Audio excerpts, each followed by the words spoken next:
शुरू करो, डालो बुनियाद, घर महल नजर आएगा।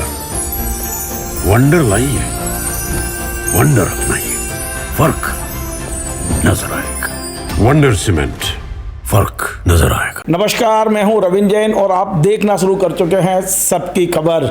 हम 2 साल के लगातार प्रयास के बाद आखिर एक ऐसी शख्सियत को अपने स्टूडियो में लाने में सफल हुए हैं जिसने मध्य प्रदेश में कांग्रेस को अर्श से फर्श पर ला दिया। सोचिए, 4 लाख कार्यकर्ताओं को कांग्रेस छोड़कर बीजेपी में आने का जो पूरा की पूरा एक तरह से व्यूह रचना करने वाले हैं वो हैं मध्य प्रदेश में भारतीय जनता पार्टी के वरिष्ठ नेता, गृह मंत्री रह चुके हैं, तमाम बड़े महत्वपूर्ण पदों पर रहे हैं, नरोत्तम मिश्रा जी।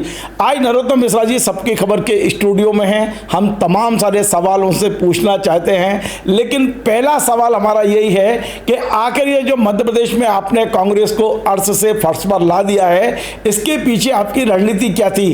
विपक्ष को इतना खत्म क्यों किया? नरोत्तम जी, आपका बहुत बहुत स्वागत है। आज पूरे मध्य प्रदेश की जनता की ओर से आपसे एक सवाल है कि विपक्ष बहुत जरूरी है, ये बात भी आप ही कहते हैं, और पूरे विपक्ष को तोड़ के आप सत्ता पक्ष में ले आते हैं, ये भी आप करते हैं, तो ये दोनों चीजें एक साथ कैसे चलती हैं? दरअसल रविंद्र जी, कांग्रेस के पास ना तो कोई नीति बची है, ना नेता बचा है, ना उनका कोई कार्यक्रम है। सिर्फ अफवाहों और भ्रम पे आधारित पार्टी बची है वो, और इसलिए उसमें जो भी रहे कार्यकर्ता वो अपने आप को ठगा सा महसूस कर रहा है। इसमें लाने में हमारी कोई ज़्यादा भूमिका नहीं, वहाँ से ही लोग छोड़ के भग रहे हैं और लगातार भग रहे हैं। लेकिन बीजेपी ने तो बाकायदा एक कमेटी बनाई थी, न्यू ज्वाइनिंग कमेटी, और संयोजक आप थे उसके। निश्चित रूप से मैं संयोजक था, पर उसके बावजूद भी लोग देश में विकास चाहते हैं, और मोदी जी का आभा मंडल ऐसा है कि उसके प्रकाश में हम सब प्रकाशवान होते हैं, देश प्रकाशवान होता है। वैश्विक नेतृत्व अगर किसी के पास है तो भारतीय जनता पार्टी के पास है, इसलिए लोगों की फर्स्ट चॉइस जो बनती है वो भारतीय जनता पार्टी बनती है, और आते चले गए लोग, जुड़ते चले गए। श्रेय मुझे मिल गया ये अलग बात है, पर वास्तविकता तो माननीय मोदी जी का आभा मंडल ही था। इस इंटरव्यू में मेरे सहयोगी रिजवान अहमद सिद्दीकी साहब भी कुछ सवाल पूछा। धन्यवाद रविंद्र भाई।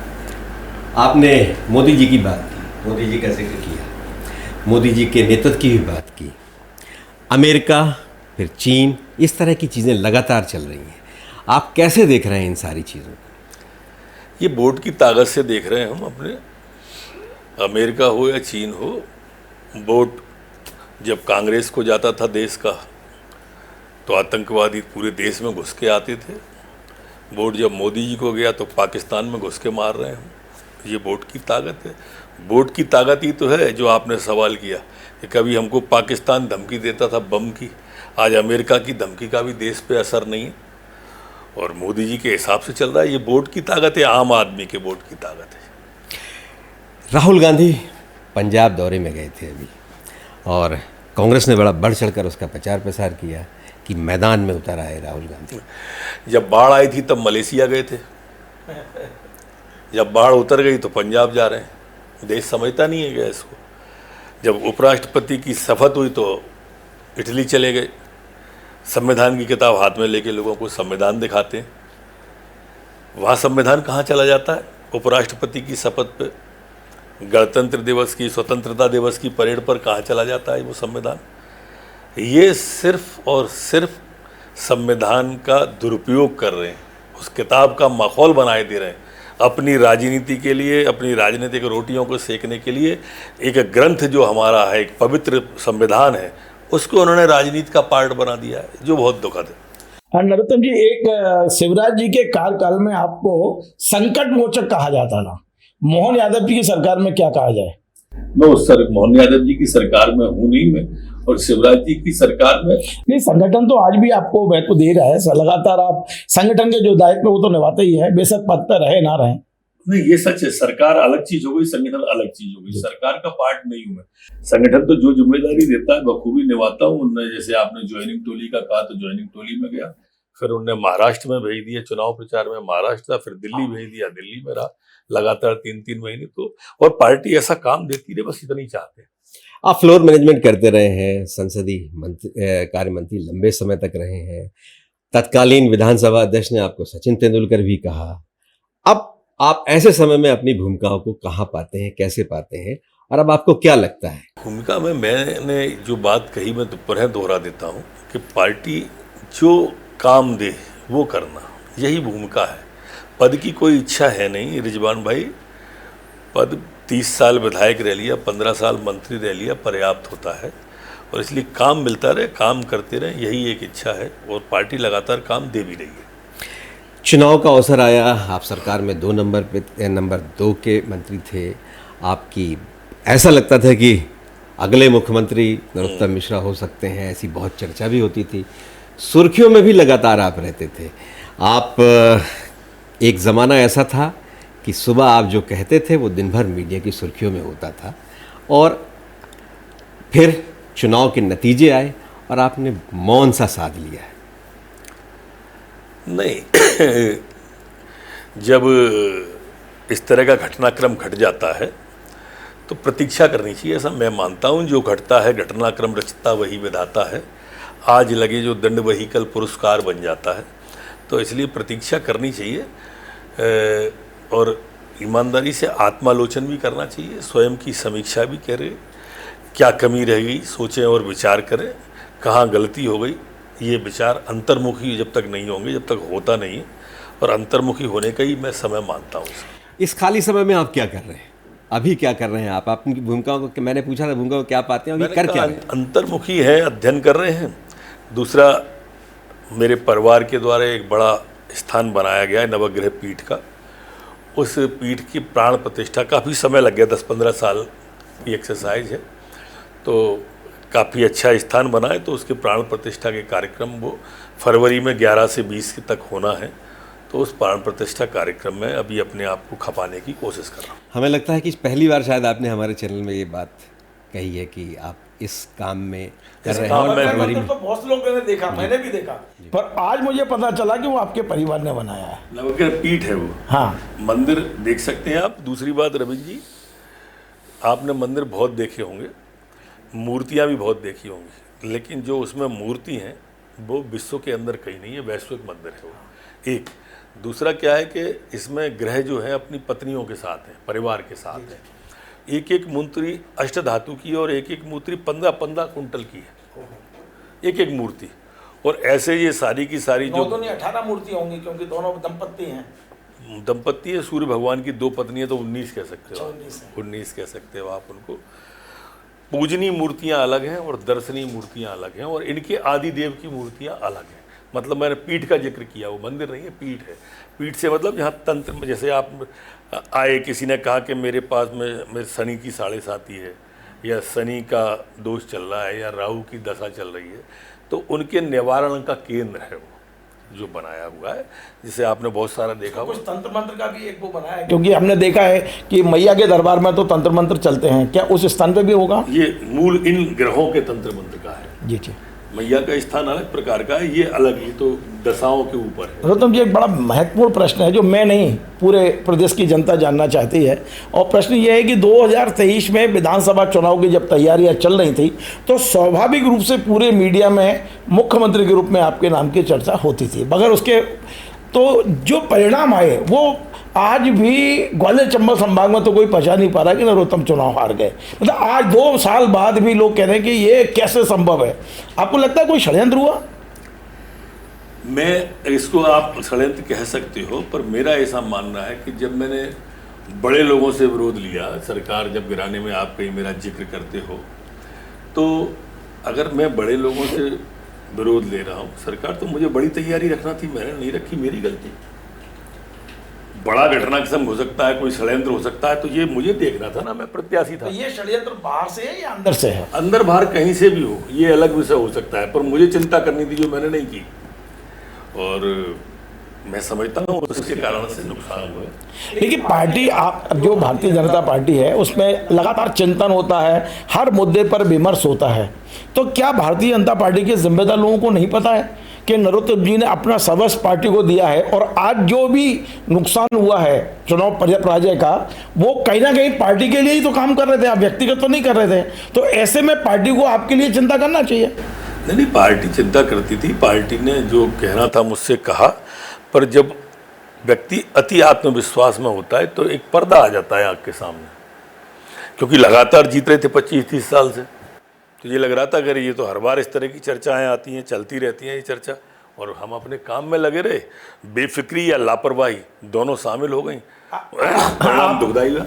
आपके बंगले पे जब भी कोई बड़ा नेता आता है और भोजन करता है तो वो मध्य प्रदेश की हेडलाइन बनती है खबर। अभी पिछले दिनों हितानंद जी और अपने हेमंत खंडेलवाल जी पहुंचे थे, उसके बाद आपका दिल्ली दौरा हुआ, बड़ी चर्चा थी कि कुछ होने वाला है। ये अचानक आप ही खबर में रहते हो, बाकी भी लोग यहाँ जाते हैं लोग, पर नरोत्तम जी क्या कोई खाने पे पहुंच जाए, कोई मिलने पहुंच जाए, बंद कमरे में आप किसी को चाय पिला दो तो वो हेडलाइन बन जाती है। इसका क्या पीछे क्या कारण क्या है? इसके पीछे कारण आप लोग हो सब।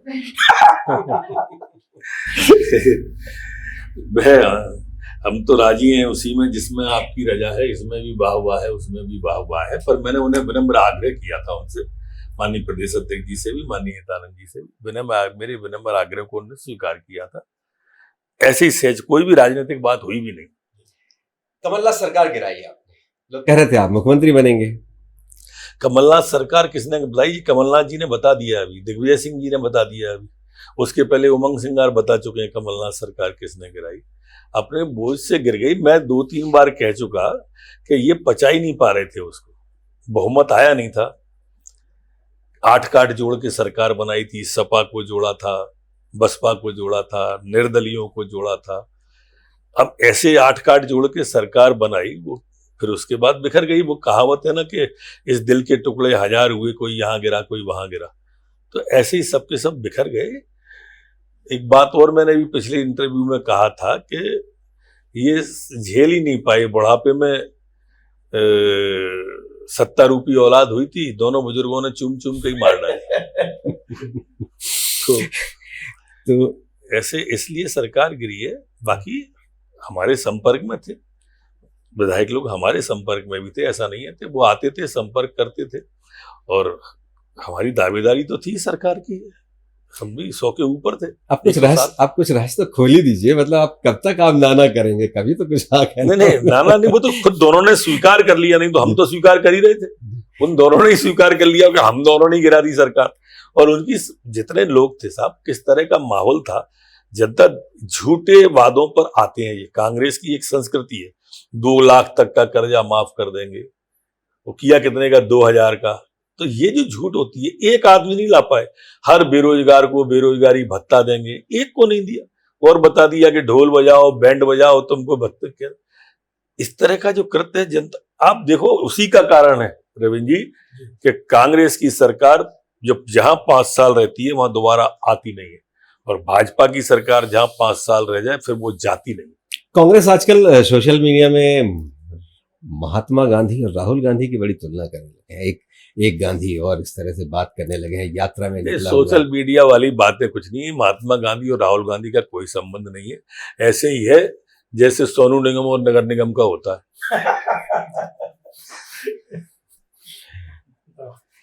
दत्तात्रेय ब्राह्मण, पिछड़ों की राजनीति, राहुल गांधी का आजकल अस्त्र ये है। अब फिर ब्राह्मण क्यों बन रहे हैं, फिर पिछड़ा बन जाए ना, कोई गोत्र रख लें तो। अब कैसे हो गए ये पिछड़े और कैसे हो गए दत्तात्रेय? राहुल गांधी पिता राजीव गांधी, राजीव गांधी पिता फिरोज जी पिता जहांगीर जी। अब ये कैसे हो गए दत्तात्रेय, ये समझ में नहीं आ रहा है। ब्राह्मण कहाँ से हो गए?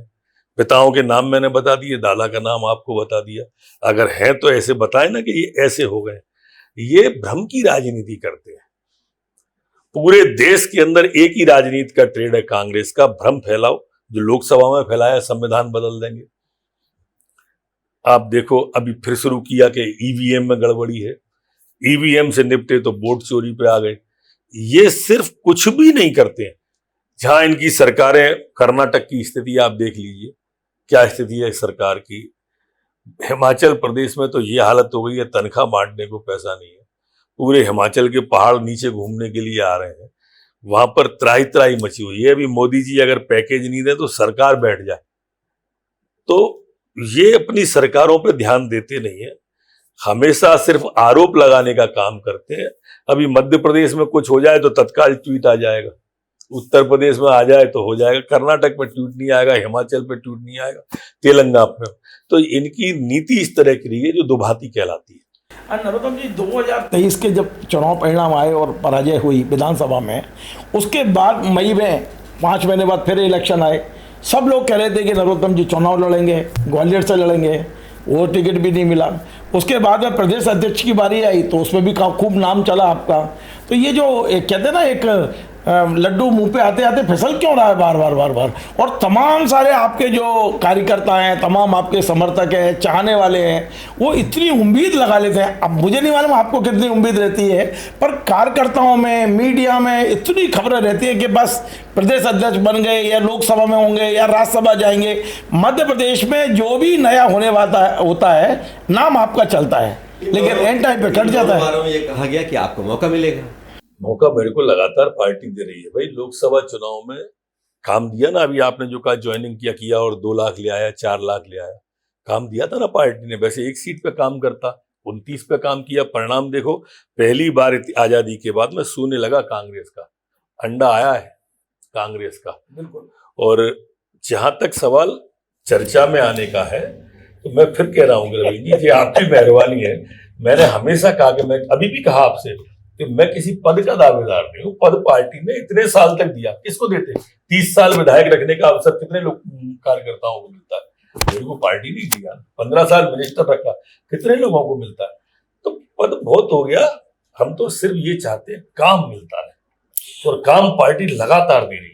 आपका जुड़ाव आरएसएस से भी रहा है और आरएसएस के तमाम जुड़ाव नहीं रहा है, मैं स्वयंसेवक हूँ। यस, वही मैं कह रहा हूँ, जुड़ाव रहा है। यदि आप स्वयंसेवक हैं और तमाम पदाधिकारी आपके संपर्क में भी हैं, आप उनके संपर्क में हैं, संघ अपने 100 साल पूरे कर रहा है, कोई भूमिका आपकी भी है उसमें? सीधे राजनीतिक लोगों के लिए भूमिका तो जब बात आएगी, संघ के पास में, स्वयं के पास विश्व का सबसे बड़ा संगठन है, वहाँ क्या कमी है कार्यकर्ताओं की जो हमको लाएंगे वहाँ पर? नहीं, आप इतने सारे नहीं, क्या हो रहा है कि संघ ने एक नई भूमिका शुरू की है। संघ चाहता है कि उनके जो कट्टर विरोधी हैं वो उनसे भी संवाद करें। मेरे पास खबर यहाँ तक कि वो राहुल गांधी के पास भी कोई प्रतिनिधिमंडल भेज रहे हैं कि आप भी हमारे साथ बैठिए, हमारे काम को देखिए। तो हो सकता है ऐसे काम में नरोत्तम जी की भी मदद ली जाए। ना, ऐसे मेरे ख्याल से तो मेरे जैसे भी किसी की नहीं ली जाएगी। उनके पास में अपार संख्या है, अपार संगठन है, अनुसांगिक बहुत सारे योग्य और ऊर्जावान कार्यकर्ता हैं। इसलिए देखिए, मध्य प्रदेश के हजारों कार्यकर्ता आपकी तरफ देख रहे हैं, क्या भूमिका क्या होगी उनकी उम्मीदों पे? कहाँ तक नरोत्तम भाई, कब तक उनको उदास करेगा? आप प्रवीण जी उस भूमिका को सीधे पद से जोड़ रहे हो। मैं बार बार वही कह रहा हूँ कि मुझे लगातार काम मिल रहा है और ऐसे ही काम मिलता रहे, इतना ही चाहता हूँ। पद से नहीं है उसका संबंध कोई। कल से नहीं, कल तो आप लोग बैठे हो तो क्या दिक्कत है? राहुल गांधी ने बाकायदा जबरदस्त प्रेस कॉन्फ्रेंस की, वोट चोरी, और उन्होंने बाकायदा खाका खींचा, स्क्रीन दिखाई, बहुत चर्चा हुई, आज भी चर्चा हो रही है उसकी। और उन्होंने आरोप लगाया वोट चोरी का, गंभीर मतदाता सूची में बड़ी गड़बड़ी। आप उसके नेपथ्य में जाओ जो कांग्रेस का राजनीति का तरीका है। विषय उन्होंने कहाँ का उठाया? कर्नाटक का। कर्नाटक में भी कौन सा उठाया? जहाँ पर हिंदू बहुल सीट है, 90-95% हिंदू है। कोई मुस्लिम का नहीं उठाया। बात चल रही है वोट उनके कटेंगे जो रोहिंग्या हैं या बांग्लादेशी हैं या विदेश से आए हैं, उनके वोटों को काटना है। आपने वहाँ से यात्रा शुरू की कर्नाटक से प्रेस कॉन्फ्रेंस में, और पदयात्रा कहाँ की? बिहार की। बिहार में भी कहाँ की? उन जगहों पे जहाँ पर रोहिंग्या की, बांग्लादेशियों की बस्ती ज़्यादा है, बांग्लादेश से आए हुए लोगों की। यही क्रम वो चाहते हैं कि उनके वोट नहीं कटें। और यही छोटी सी बात पूरा देश चाहता है कि ये जो विदेशी आके बस गए इस देश के अंदर, जो हमारे रोजगार को प्रभावित कर रहे हैं, हमारे धंधों को प्रभावित कर रहे हैं, इनके वोट कटना चाहिए। वही मोदी जी ने कल कहा है, माननीय प्रधानमंत्री जी ने। राहुल गांधी उनके वोट करना नहीं चाहते क्योंकि कांग्रेस के मूल पिंड में तुष्टीकरण की राजनीति है। उनका पिंड है, वो राजनीति को तुष्टीकरण की राजनीति करना चाहते हैं। इसीलिए ये समस्या सामने आ रही है, इसलिए वोट चोरी का लाए। अब अगर वोट चोरी होते हैं तो, और चुनाव आयोग, इनकी नज़र में सब गलत है। इनकी नज़र में चुनाव आयोग गलत है, इनकी नज़र में न्यायालय गलत है, इनकी नज़र में ईवीएम गलत है, इनकी नज़र में जो कोरोना की वैक्सीन वाली वो गलत है, इनकी नज़र में सेना गलत है, इनकी नज़र में सर्जिकल स्ट्राइक गलत है, इनकी नज़र में एयर स्ट्राइक गलत है, इनकी नज़र में ऑपरेशन सिंदूर गलत है। तो ये गलत करते रहते हैं। इनकी नज़र में सिर्फ एक ही चीज़ सही है, वो है नेहरू गांधी परिवार। बस वो सही है जो 3-4 प्रधानमंत्री बने, उनके अलावा सब कुछ इस देश के अंदर हो रहा है वो गलत है। प्रधानमंत्री गलत है, मंत्रिमंडल गलत हैं, हमारे भाजपा की सरकारें गलत हैं, भाजपा गलत है, संघ गलत है, आरएसएस गलत है, ये सब गलत है। विकास की बातें कर रहे हैं वो सब गलत है, इनको विकास पसंद ही नहीं आ रहा। नरोत्तम जी, एक राष्ट्रीय मुद्दा ये है इस समय जो चल रहा है कि हमारे पड़ोसी देशों में अस्थिरता है, सरकारें गिर रही हैं। अफगानिस्तान, बांग्लादेश, श्रीलंका, म्यांमार और अभी नेपाल में जो हुआ, उसके बाद मध्य प्रदेश के विधायक हैं जो आपके मित्र भी हैं और आपके पड़ोसी भी हैं, पन्नालाल जी साग, उन्होंने कहा है कि इजराइल की तरह हर युवा को मिलिट्री ट्रेनिंग दो, वरना बड़ा मुश्किल हो जाएगा देश को बचाना।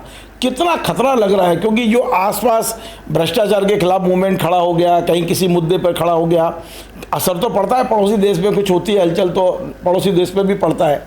हम कितने सुरक्षित हैं, और क्या आप इस बात से सहमत हैं कि इजराइल की तरह भारत में भी हर युवक को मिलिट्री ट्रेनिंग होना चाहिए? मैं विधायक जी के बयान से तो सहमत नहीं हूँ कि गृह युद्ध जैसी स्थिति कोई है या बन रही है, लेकिन मैं आपका ध्यान इस ओर आकर्षित जरूर करना चाहता हूँ कि लंबे समय से भारत में विदेशी ताकतें इस तरह की कोशिश कर रही हैं। आप देखो, अमेरिका पाकिस्तान ने जब चीन की तरफ मुंह किया इमरान खान ने, तो वहाँ पर इसी तरह से गृह युद्ध प्रारंभ हुआ और इमरान खान जी जेल में चले गए। श्रीलंका में, म्यांमार में, बांग्लादेश ने और अभी नेपाल ने, ये सब गृह युद्ध के कारण से एकदम गृह युद्ध होता है। अब आप भारत पे आओ, किसान आंदोलन, जब भी चीन से हमारा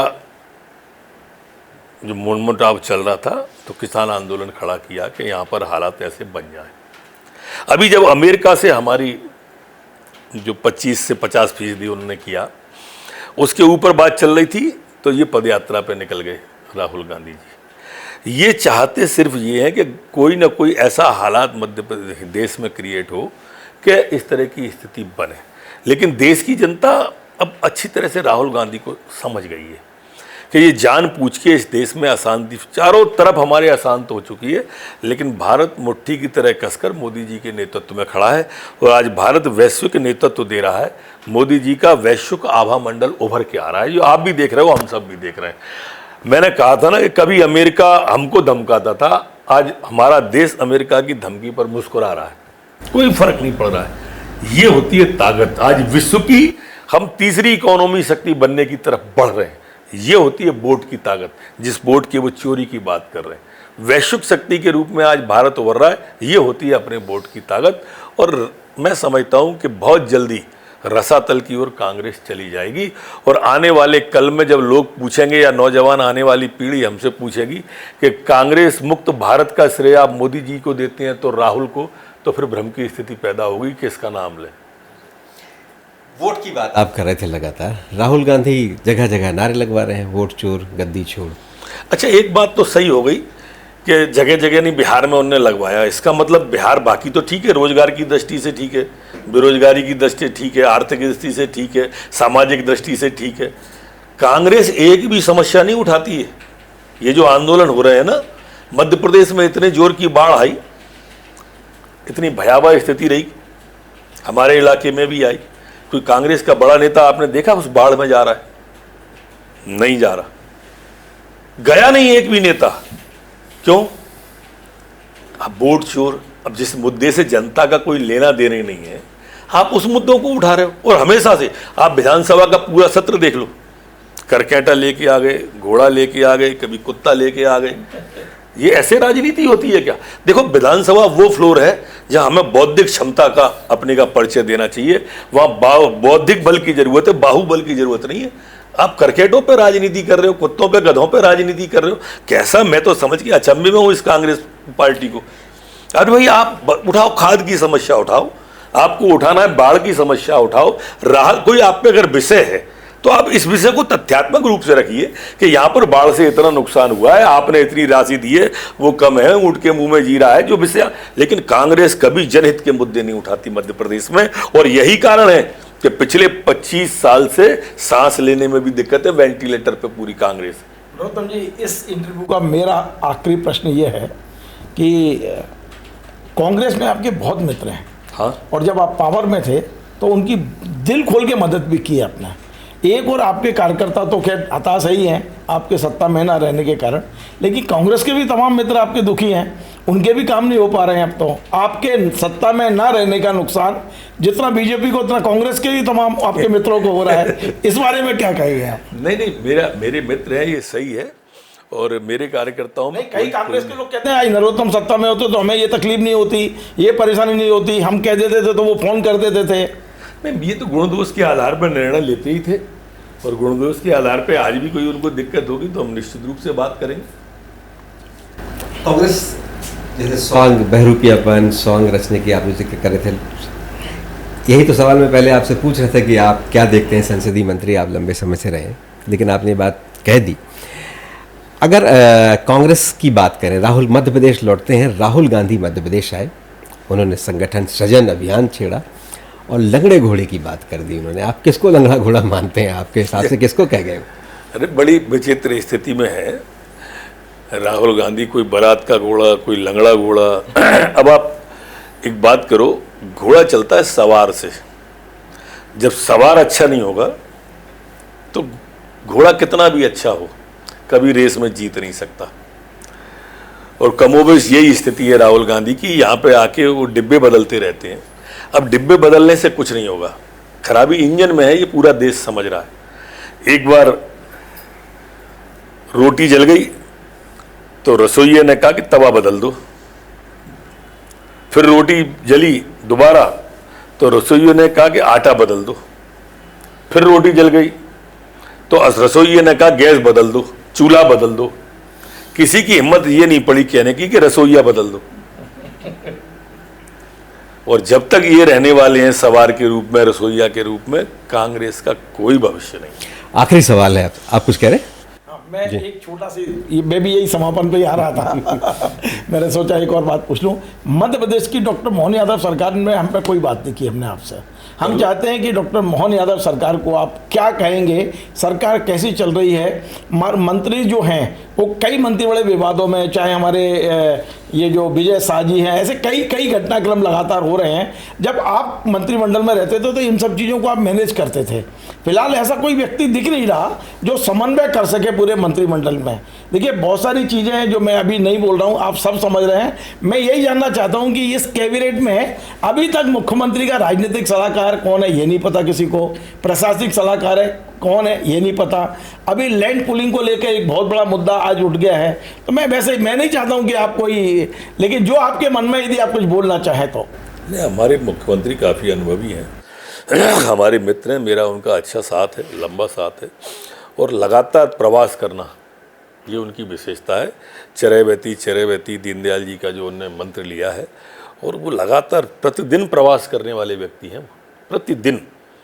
ऐसा आप एक दिन नहीं निकाल सकते माननीय मुख्यमंत्री जी मोहन यादव जी का कि जिस दिन वो प्रवास नहीं करते। लगातार चलना व्यक्ति का, इससे अनुभव बढ़ता है, ज्ञान बढ़ता है, और दूसरा नीचे का तंत्र कसा हुआ रहता है, जो सबसे अच्छा है। और मैं मानता हूँ कि अच्छा काम कर रहे हैं। आपने हमें समय दिया, बहुत महत्वपूर्ण चर्चा आपने हमसे की, आपका भी धन्यवाद। और अरविंद भाई ने मेरा साथ दिया इस पूरे उसमें, उनका भी बहुत बहुत धन्यवाद। तो ये थे नरोत्तम मिश्रा। कहते हैं जो प्राप्त है वो पर्याप्त है। कई तरह की तुकबंदियाँ भी करते हैं, लेकिन मुझे लगता है अगर मैं तुकबंदियों पर उनसे बात नहीं करूँगा, समापन के पहले ये बात ज़रूर कर लूँ, इसलिए अगर इस पर बात नहीं की तो सब अधूरा रह जाएगा।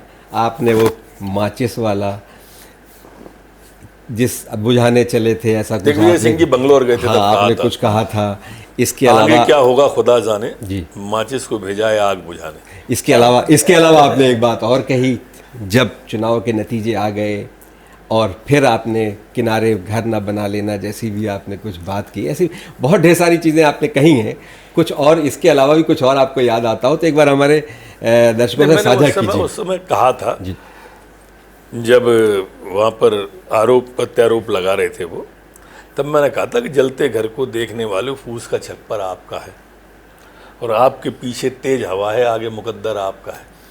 एक आपने वो समुद्र के किनारे घर न बना लेना, इस तरह से भी आपने हाँ, कुछ कहा था। मैं लौट के मैं आऊँगा। लौट के आया, जी कहा था मैंने, जी। पानी उतरता देख किनारे पर घर मत बना लेना, मैं समुद्र हूँ, वापस आऊँगा।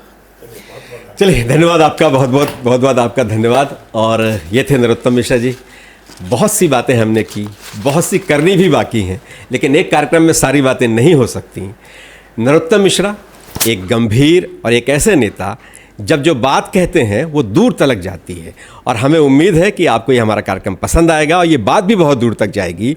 अगर आपको हमारा ये कार्यक्रम पसंद आए तो इसे लाइक कीजिए, कमेंट कीजिए, शेयर कीजिए और हमारे चैनल को सब्सक्राइब अवश्य कीजिए। धन्यवाद। Join the next be the best, Bundelkhand का सबसे विशाल और आधुनिक विश्वविद्यालय ज्ञानवीर यूनिवर्सिटी। ये सिर्फ एक यूनिवर्सिटी नहीं, ये है आपके सपनों का लॉन्च पैड। यहाँ मिले आपको smart classrooms, modern campus, updated labs और एक्सपीरियंस्ड फैकल्टी। हर स्टूडेंट को मिलता है कॉन्फिडेंस, ग्रोथ और एक ब्राइट करियर का प्रॉमिस। नए सेशन के लिए एडमिशन ओपन है, तो इंतजार कैसा? आज ही कांटेक्ट कीजिए।